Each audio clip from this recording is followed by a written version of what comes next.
Bonjour tout le monde! Je suis vraiment heureuse d'être là aujourd'hui avec vous. En fait, j'ai envie de vous parler aujourd'hui des différents angles qui vont être abordés dans les prochaines vidéos.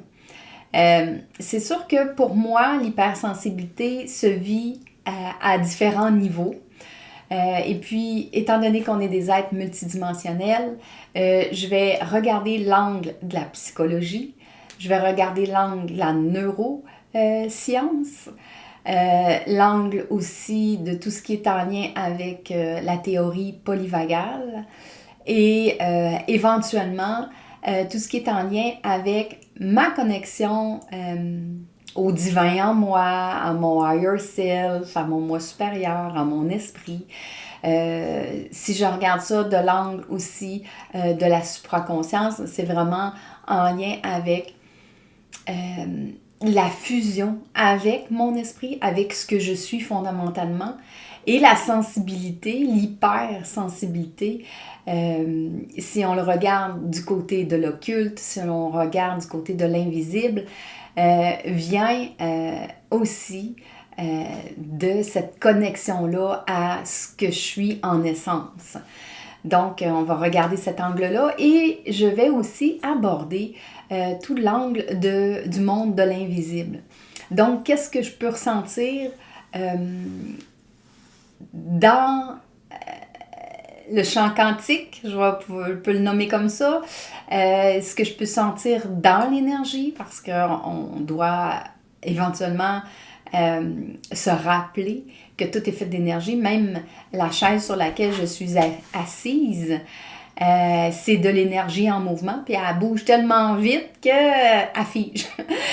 Plus elle ralentit, plus je suis capable de voir le mouvement. C'est un peu comme le battement d'ailes d'un oiseau que je suis capable, parce que sa vitesse est relativement lente, voir le mouvement de ses ailes. Mais j'ai beaucoup de difficulté à voir le mouvement des ailes d'une mouche. Fait que j'ai l'impression que la mouche, elle n'a pas d'ailes, mais puis finalement, elle vole, mais c'est parce que le mouvement était tellement grand que je le vois pas. Donc, c'est un peu ça. Le monde de l'invisible, il est là, tout autour de nous. Moi, ça, c'est mon dada. C'est ce que je touche de façon quotidienne. Le monde invisible, c'est un peu ma spécialité. Donc, j'ai vraiment envie d'amener tous ces angles-là de l'hypersensibilité et vous aider à comprendre les différents phénomènes que vous pouvez vivre quand vous ressentez aussi dans l'invisible. J'avais fait la dernière vidéo concernait les vampires énergétiques physiques, donc les différentes personnes qu'on rencontre. Éventuellement, je vais faire une vidéo sur justement ce qui pourrait me vampiriser dans l'invisible, me tirer mon énergie et me parasiter aussi. Faire en sorte que ça m'empêche d'avoir cette connexion-là avec